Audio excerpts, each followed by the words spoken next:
Today I will be reading a fiction from the book Sarabi Manzilain, Illusions of Destinations. Urdu writer Chaudhry Mohammad Bashir Shad. A lot of credit goes to Noshi Sehar for translating it in English. We really appreciate her efforts, as here in TV for You we think that literature should be for everyone. Thank you very much. We welcome all of our young and eager artists that are passionate about English voice acting here in our new program, TV for You and IBS Radio, Superstars English Literature. If you're as passionate about art, especially literature like us, make sure to try and submit your recordings. You never know, your voice might be heard in one of our future videos. Hello everyone, my name is Tsukiko. I'm in charge of the English Literature Department.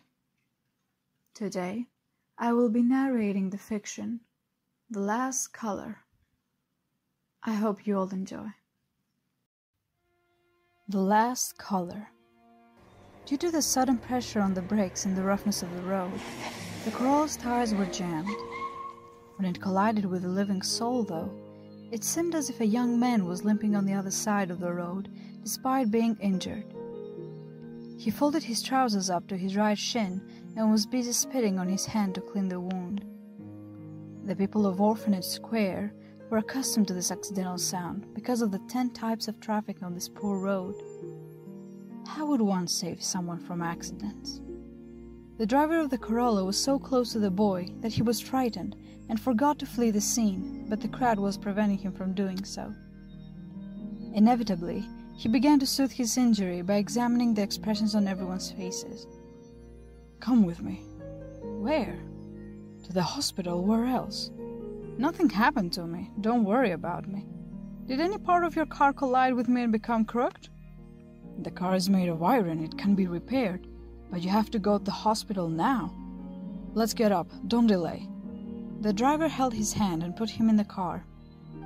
After checking thoroughly, the doctor put a bandage on his wound and confirmed that his body was both healthy and strong enough for him to go home. As they left the hospital, he walked towards the car, and as soon as he was asked where to go, he replied, "Drop me anywhere." "What do you mean?" "I mean, drop me where the movies are made. The place where I was hit by your car. Someone told me that movies are made there. Just drop me there." Once again the brakes were applied, but without any accident, in front of a color shop. It was filled with innumerable coloring supplies. He remembered the box of 12 colored pencils that the drawing master had given him for his best drawing. He used to make his favorite paintings with his colors and kept them hidden so that no one would destroy them. As the car driver was leaving the shop carrying a box of some colors, he put them all in the boot of his car. The pleasant smell of camphor evoked his memories of the past. "Let's put these colors in the office first, then we will think where to go." The car sped off again. The pain from his wound intensified when his thoughts lengthened about the several times his body was tortured and was confined in a helpless corner. Suddenly, a painful sound came out from his mouth. At that moment, the car stopped in front of a building. Holding the color boxes and some other essentials, he gestured to the boy to follow him. As soon as they entered the office, the boy was astonished by the several paintings. "Have you drawn all these paintings?" he asked. "Yes. Do you like them?" "Yes, they're beautiful." "Have you learned all of this from your drawing master?" "Yes. Everything is learned from teachers. Not all teachers are the same. My drawing master was very good. He appreciated my drawing very much. He made me understand the difference between a model and a scenery. Then there was my math teacher, who had an internal enmity towards me no matter what. Whether or not it was my fault, I always got beaten up. Listen, today you can stay at my house. It's my 14th wedding anniversary. You can meet my wife too. Tomorrow we will go where the movies are made. You only have one wife? How many children do you have? There is only one boy. Your wife isn't his stepmother, is she? Why do you feel the need to ask something like that? Maybe your mother is a stepmother. No such thing. In the meantime, he started driving. While passing through the big highways, He looked at the big advertising billboards, but his thought took him to the tragic and heartbreaking beating of the past, where everyone would come home with a complaint about him. He faced a lot of beatings and abusive language. Maulvi Sahib's favorite pastime was to squeeze the blood of his whole body as a punishment with a stick. After the age of 12, Maulvi Sahib would eat halwa manda and test his strength by beating him with a stick. He had permission from the family to beat him like that. His punishment was reduced as soon as the car stopped in the garage of a bungalow. "Begum, can you come out and give me a hand, please? Look who came." Begum came out, straightening her spectacles. He unloaded the boot of the car, only to reveal a lot of presents for their wedding anniversary, and went inside. He expressed his happiness in the Begum's ear that her son has come home and he is a little injured. "Come on and help him to get out of the car." When Begum opened the car door, the boy flinched back in fright, but Begum lovingly grabbed him by the arm and sat him on a sofa in the living room. In the meantime, Sahib entered the room. Begum asked him about the guests. "What is the arrangement of the party?" This time, no party was arranged. Only you, me, and our new guest, I guess? "He's not a new guest. He's our son. He was hit by my car. The hospital staff said that there was no injury in his body, and he will recover in a few days. Then we will ask his parents to adopt him." As soon as he heard the name of his parents, he forgot his wound and got up from the sofa fast. He started running outside. A wave of celestial lightning flashed in his body. With great difficulty, he was caught and seated. The flow of his breath and the decay of his sore vein were indeed providing evidence that a deep wound was repeating the devastation of his life. "What are you talking about? Our son has come home now. We will not let him go anywhere." "Yeah, that's something a mother would say. My stepmother used to beat me all the time. She used to be stubborn, and I used to hide, because even the slightest sign of grief became the reason for more beating from my father. No, they're not my parents. I don't want to go anywhere. If someone forces me, I will run away from here too, and then no one will see me anymore. Please, tell me what is the thing you like the most." "Drawing." And she used to burn all of my paintings in the fire of the stove. She used to get comfort by turning my drawings into ashes. And I used to see my every creation burn. Every and each one of them used to give me a message before it became ashes. Run. Run so far that these people can never see you or find you. One day, you will be laughing at their helplessness. "Let's eat and then we will cut the cake." Begum Sahiba was feeding him just like a mother figure would. The more he was looking at her, the more he became an innocent child.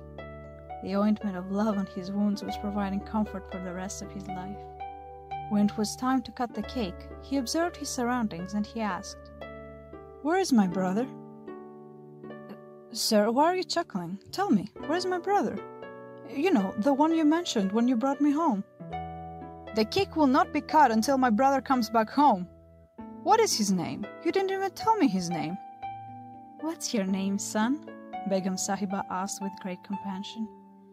"What my old name is, where did I come from, and what are the names of my parents? These questions are useless and meaningless to me, so never ask." "Sir, why don't you tell me your son's name?" "Let me tell you. First, call me Babaji." "Babaji, there, I said it now. Tell me." "Tell me, Begum. Do you want to tell him, or shall I?" They were whispering to each other. He was watching them with great interest until the end of the quarrel between the couple. "His name is, Should I tell? Or should I tell, Begum? Or will you tell? Who is gonna tell? Tell me. He was feeling happy in this game, and Babaji said, 1, 2, 3. His name is Musawar." Musawar? Begum and Sahib couldn't help but grin at his innocence. He was also restoring the splendor of the house that was included in their laughter. Only then he realized that Babaji already told him the name. "Babaji, But where is she? That is you. We have chosen your name. Hearing his name from the mouth of a mother, he felt as if the joys and pleasures of the whole world had come to him. His mother kept moving her fingers in his hair, and as soon as his eyes fell on Babuji, he jumped from his mother's lap, hugged his father, and started crying. Babuji said a little quietly, "My son Musawar, the cake will go bad if we don't cut it." Musawar cut the cake with them, and the joy returned to the house. Late at night, he fell into a deep sleep. He started dreaming, thinking about his new life. Still, nightmares were haunting him. He saw in his dream those people from the past. They were searching for him and persecuting him. He was complaining to God in his dream. For why has he provided such leeway to such oppressive people who adopt self-made laws and punish others? Those who rape the vulnerable, who digest the health of the poor and needy, those teachers who teach lessons by torturing children instead of loving them, those who torment like his stepmother, less the shadow of the father and more the heat of the sun, the murderers of innocent human beings. This is your world in which I was sent. Did I tell you to show me your world? I was crying. Don't send me in this world. I have seen your world. Even you are helpless too. Begum and Sahib were not displeased with his behavior. While reading Ayatul Kursi, his mother removed the pressure from the heart, and father was seeing a new Musawar being born. Musawar sobbed and woke up shocked by his dreamy environment and looked at Babuji and his mother. "Babuji, I got up so late today. I will wake up early from tomorrow." "Get ready quickly.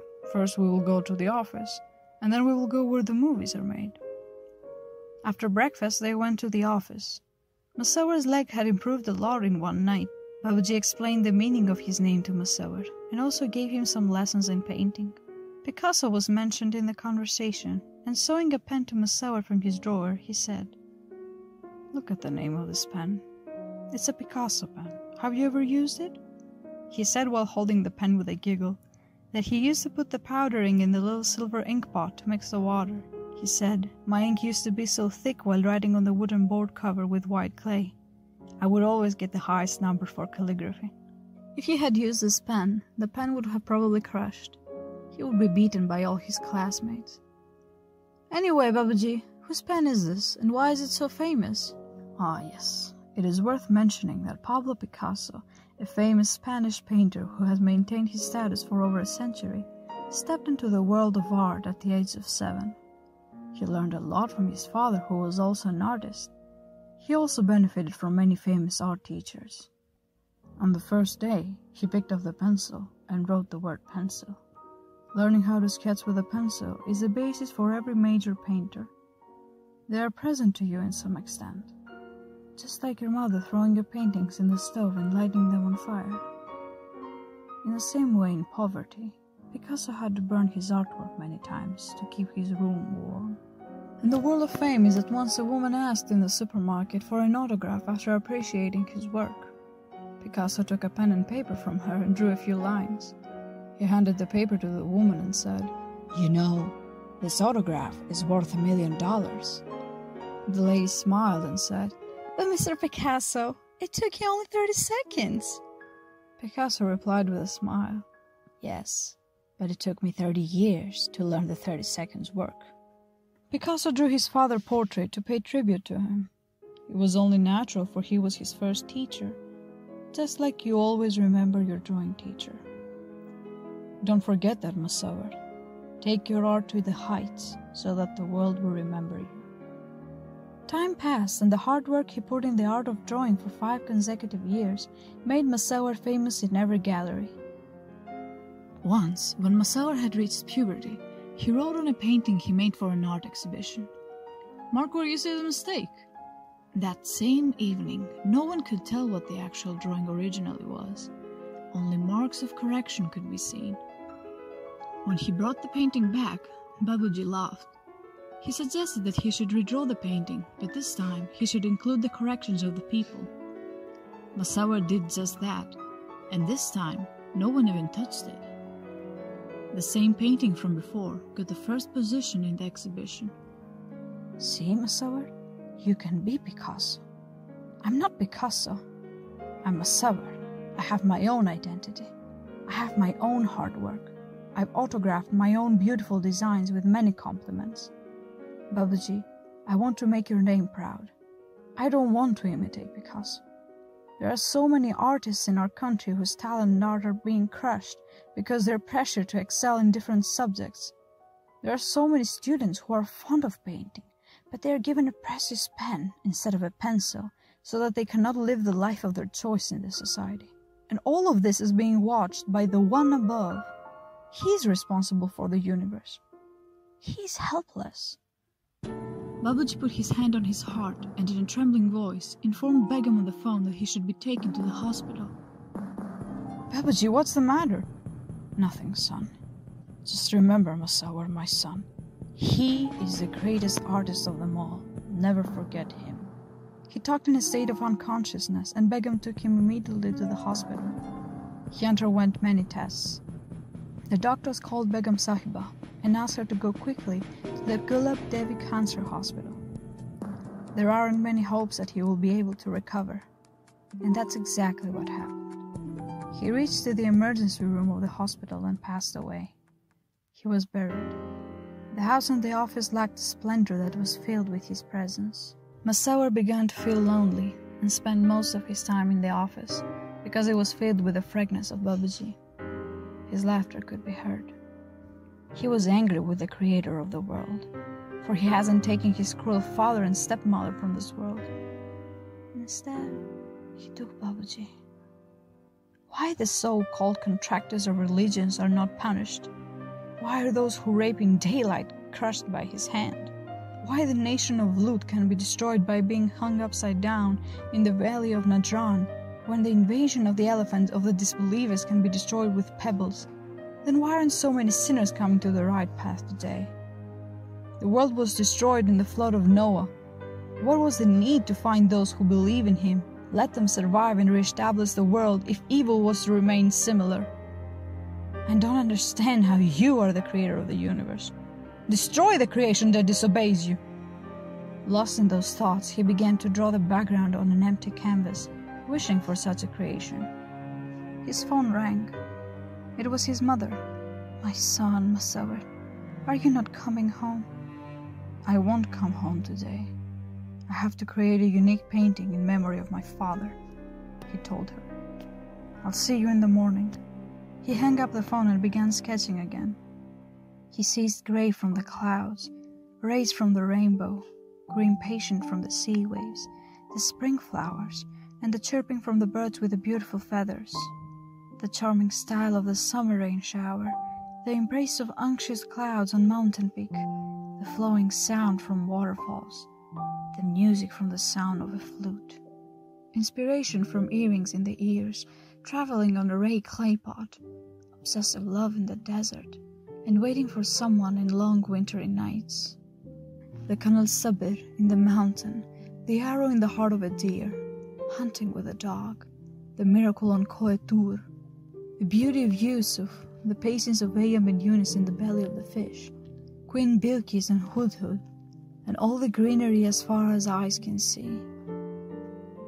This will be the first attractive creation. He was engrossed in his devotion and was exhausted in the last hour of the night. He shook his head and said to the creator of the universe, "The last color that will emerge from the mixture of gorgeous colors from all over the world will be the highest creation of my painting. Babaji used to say that you are the greatest artist. You will see. My creativity will be stronger than yours." To relax for a while, he laid on the sofa in the middle of the room. He looked at the ceiling fan and laughed. "You need electricity. You keep spinning by the push of a button. You're a slave to human desires. Your existence is so light that you start trembling with the gusts of wind." There was an earthquake at the very moment, and the ceiling fan fell straight on his face and his eyesight disappeared. He could not see anything. His grip on the phone tightened, and he dialed the number with his index finger and informed his mother about the accident. While wiping his face, he came up with the idea of his creation. He stepped towards the blank canvas, but he hit a chair. As soon as he took the next step from there, the corner of the table poked his knee, making him feel immense pain. Only a quarter of the painting was left. He reached for the canvas completed. He touched it with the fingers of his left hand. The blood on his hand stained the canvas. He eagerly followed Babuji's instructions and tried to determine which color to fill. He took the brush and started again. He got his hands on the color of the background. As soon as he applied the color with the brush, he realized that he didn't know what color he has given to his pictures in his blindness. In a fit of rage, he dipped a big wide-mouthed brush in a red-blooded color and began to scream, tearing apart his creation with his own hands. In the meantime, the mother took his hand and said to Musawwir that his painting was complete. "Come with me. After checking your eyes at the hospital, we will go home. The colors of nature are unique. Son, be patient."